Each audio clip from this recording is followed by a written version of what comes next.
Welcome to Dreamcatchers, where we love to share the journey of your dreams. We have a very special guest with us today.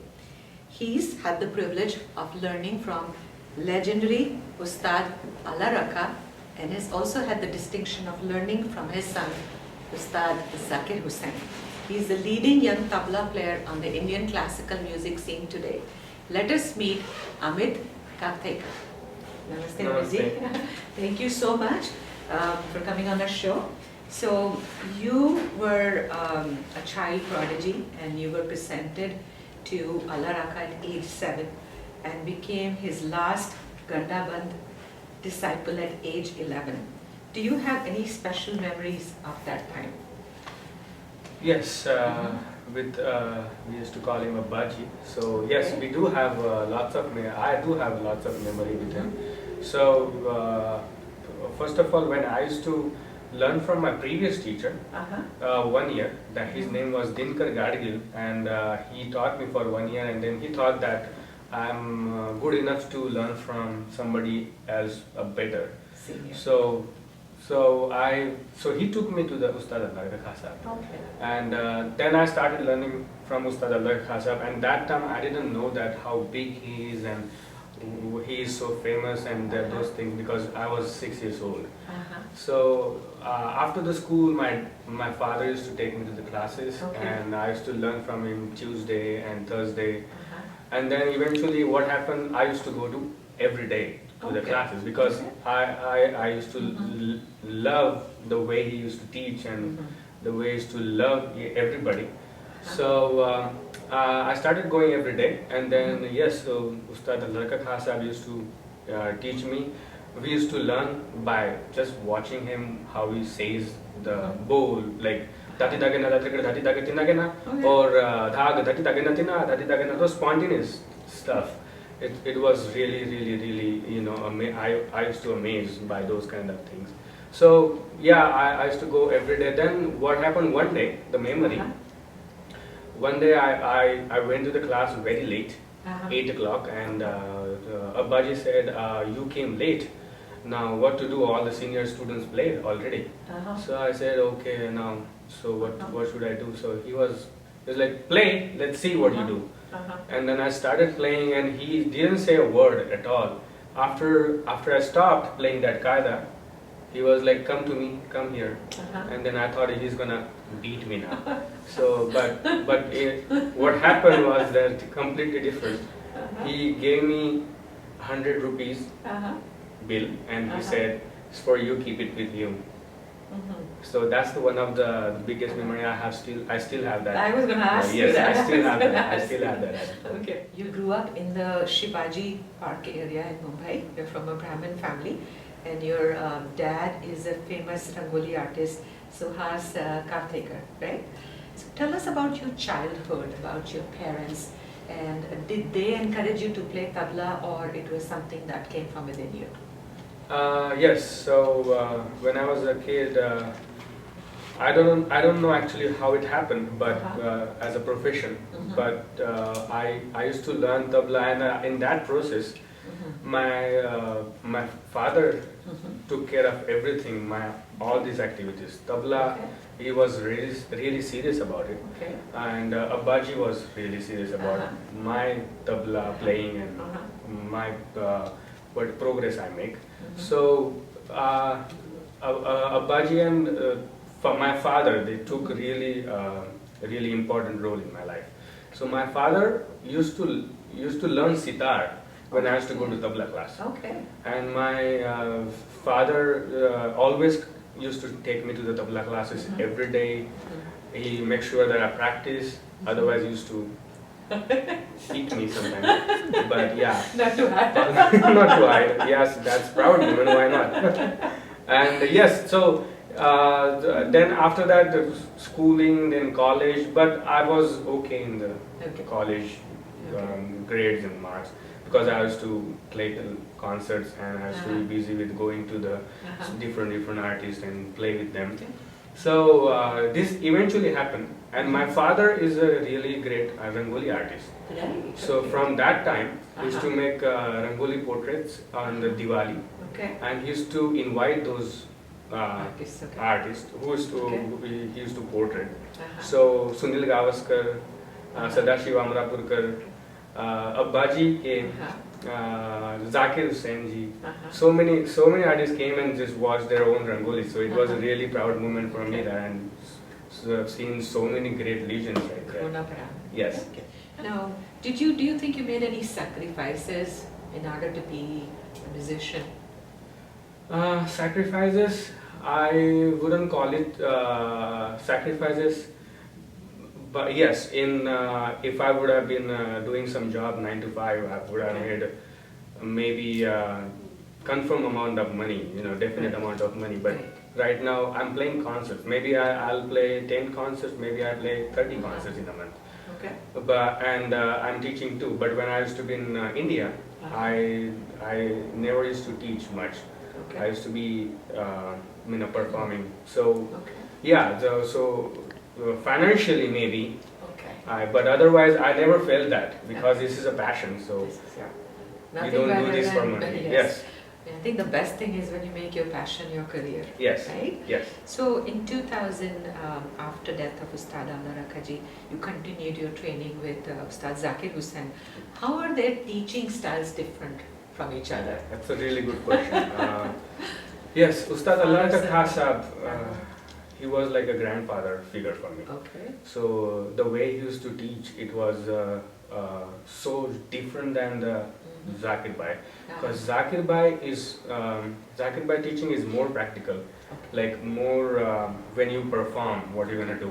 When you do this, there are so many options. You will play dha like this, you will play dha like this, you will play dha like different. There are different expressions with dhas. So, and Abbaji used to teach with so much passion that he wanted every kid to be good. He will make a career in that. And so Abbaji always loved every kid who has to come to the class. I still know Yogesh Samshi ji, Aditya Kalyanpur ji, Prafulla Atle, they all are my guru boys.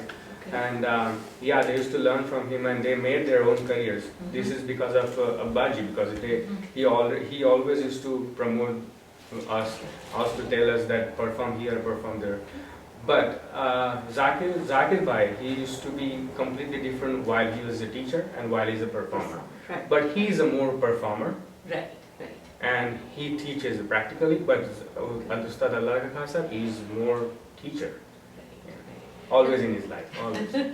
And looking at what Ustad Zakir Hussain has done, I mean, he really performs so well for his audience also. Yes, of course. That's a big difference. Yes. And talking of performance, you started your career as a performing artist in year 2000 when you played on ZTV along with Zakir Hussain and Shivmani. Now, what has your performing career been like so far? You're very young, but tell us about some of your favorite concerts. Yes, so one concert I played in front of Jasraj and Hariji in New York. So that first time I came in America, that was 2009. And so there used to be a competition, Jasraj's competition used to happen in Mumbai. And then they used to select few artists and take them to the next level. So I was the only one who in the instrumental, so I didn't have any competition here. So Jasraj told me that you are the performer today, you are playing solo, there is no competition for you. So, and he sat in front of me. There's a Vijay Ghateji, Aditya Kalyanpur ji, Jasraj ji, and Hari ji was in the audience, and I was playing, and I was like so nervous, but yeah, I made it somehow. Yes, and always whenever I used to play in Guru Purnima, that's a important day in my life. In front of Abbaji and in front of Zakir Bhai. I always used to be nervous and what to play, and because these are the great legends in front of me, so this is all respect we have in her. Yeah. So how about you play something for our audience today? Yeah, sure.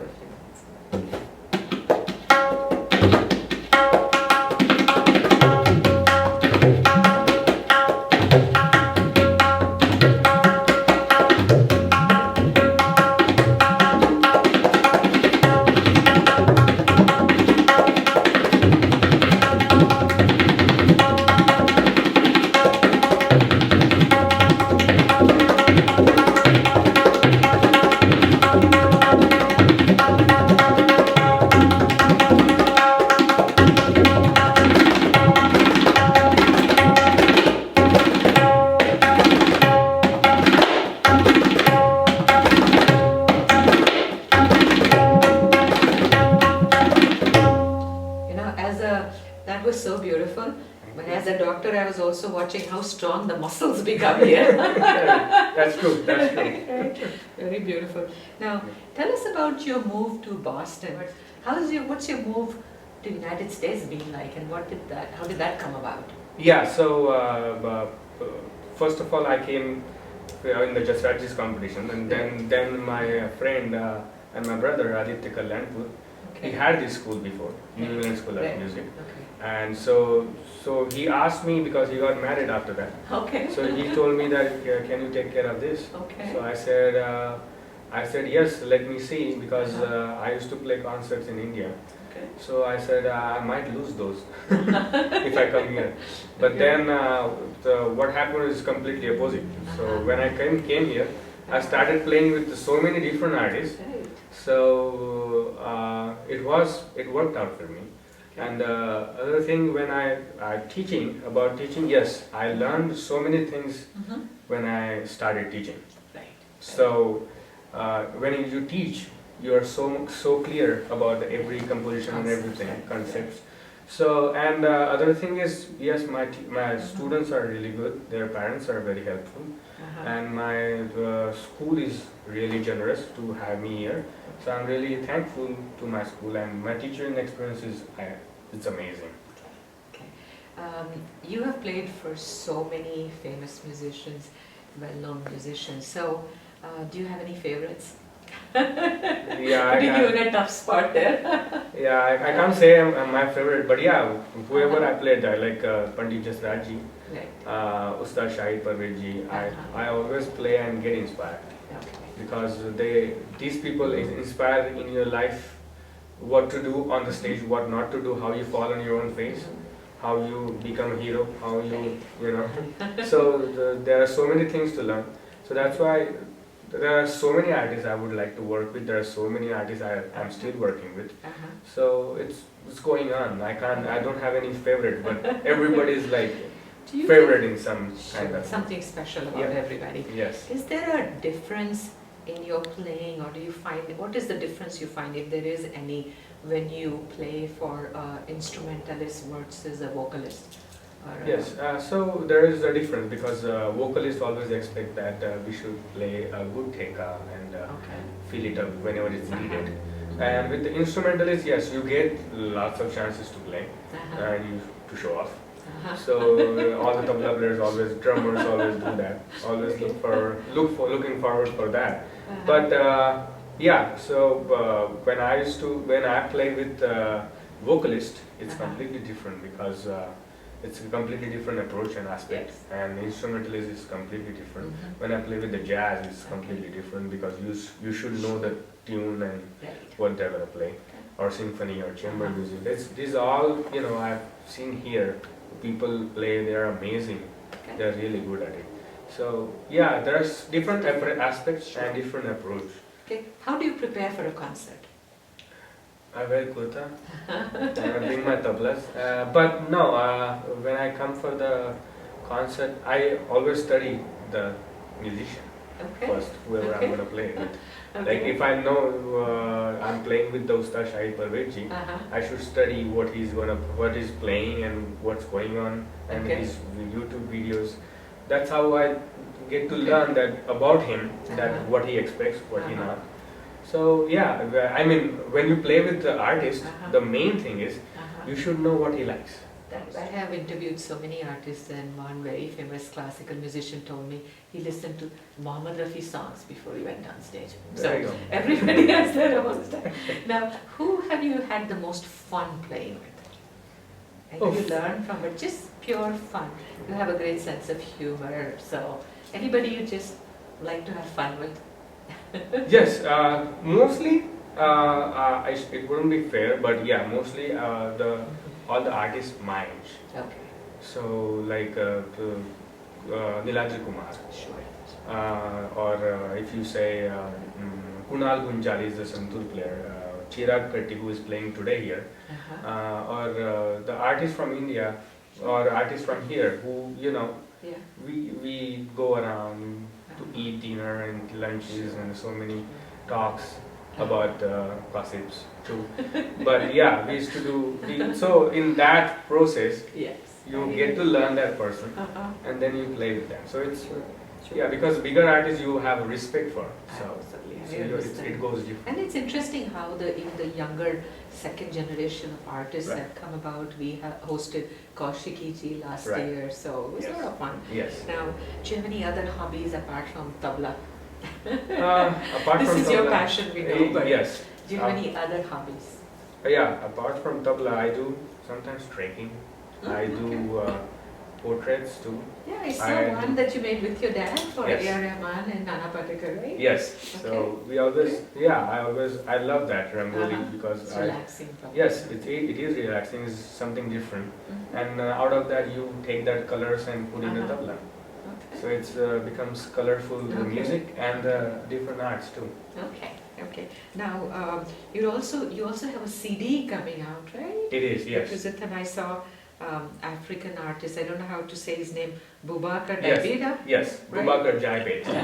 Yes, Okay. yes. Tell us about that. Yes, so same thing. We made in the concert, we performed together, then we had a dinner, we had a lunch, and then we thought that we should make some music together. And he likes tabla. I like the way he sings in Bamara, and so we chilled together and just started playing, and it was like, wow, this is what we should do. And then I'm coming out with the CD. The first CD was a journey, which was my solo.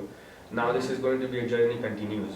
Okay. So let's see. Sure, it will be great.